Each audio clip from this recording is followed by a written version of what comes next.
Welcome, friends, in Sunday Reads, chapter or episode 29, a series where I'm sharing with you fragments from books I found very interesting and inspiring, actually, from the summaries of the book. And today, fragments are coming from summary of the book The 7 Habits of Highly Effective People by Stephen Covey. So, schedule your priorities and seek outcomes that will be beneficial for everyone. There are so many things that just look for our attention. If you don't take care, you will sacrifice the things that matter for items that are not important, but appear to need our urgent attention. Time management strategies that many of us apply often make us prioritize our existing schedule. This approach breeds efficiency rather than effectiveness. Spend your time on achieving priorities rather than scheduling them. Based on urgency and importance, all your activities fall into 4 categories.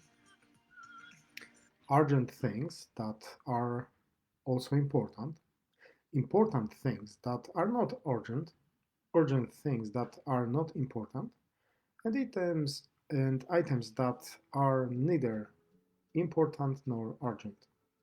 The most important is the second category. It contains things that determine how our lives turn out in the end. Working in this direction, we will find that the urgent things in our lives will decrease. However, we need to identify activities that fall into this category first. Then, we learn to allocate time to them intentionally. Interactions with other people manifest our interconnectedness. In most situations, we try to have the edge over others when dealing with them. We think that someone else has to lose for us to win, but this is a wrong paradigm because two people with a win-lose approach might end up with a lose-lose outcome. There is usually enough for everyone's needs, but not for everyone's greed. When we think win-win, we create positive relationships that will be highly rewarding in the long run. Make sure everyone leaves the negotiating table satisfied, even if the outcome is not a deal. As long as the conditions satisfy both sides, there is no need to manipulate or pressure the other person. If that's the case, it is a lose-lose situation for both. After all, not everyone feels great after bearing someone's down. To have a win-win mentality, we need to become sensitive and patient. These qualities will create an atmosphere of mutual trust, beneficial to everyone. More than this, we can apply a win-win mentality to our relationships beyond business transactions. For example, what can we do to achieve a win-win situation in a relationship with our spouses, children, parents, or colleagues? Talk to them about trying out the new agreement. Take action. Develop good relationships with others by making deposits in their emotional bank accounts. Goodwill, time, and effort are the currencies we spend in our interactions with people. The more of this we put in, the bigger our emotional deposit. Each time we hurt other people, we make withdrawals. A positive balance indicates a healthy relationship and vice versa. The best strategy to solve potential problems is to prevent them. With no emotional deposit is a specific relationship.